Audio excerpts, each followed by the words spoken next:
A Waco lawyer watches out for the little guy and wins a change in Texas law. Good evening, everyone, and thank you for joining us at 10. I'm Dennis Turner. A new Texas law that took effect this past week helps protect those of us who have to rent furniture, appliances, or electronics from getting arrested for missing a payment. For years, Texas law allowed it until a Waco attorney and others demanded change.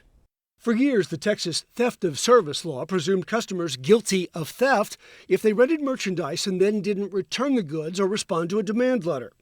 Prosecutors didn't even have to prove it beyond a reasonable doubt. Attorney Jason Milam had a problem with that.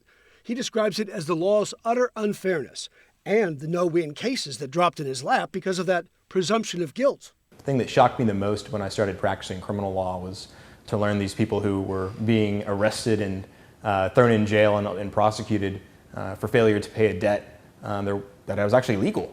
He notes what happened with rental items only applied to them. It couldn't apply to your house or your car or anything else. Milam says rental companies never put some information in their contracts and once in court got restitution plus interest, sometimes earning double an item's worth.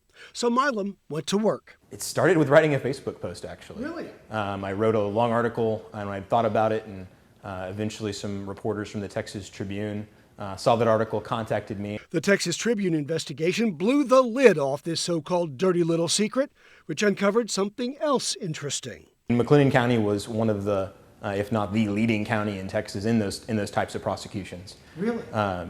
Especially the Waco Police Department and the Belmead Police Departments. Armed with the Tribune investigation, he and concerned lawmakers like Waco's Doc Anderson sold a change in the law in the halls of the Capitol. I think it was such an obvious issue, an obvious injustice at the end of the day, that there really wasn't any opponent to it.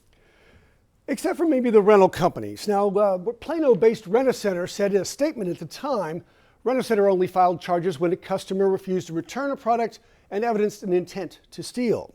The new law would seem to make that a certainty now.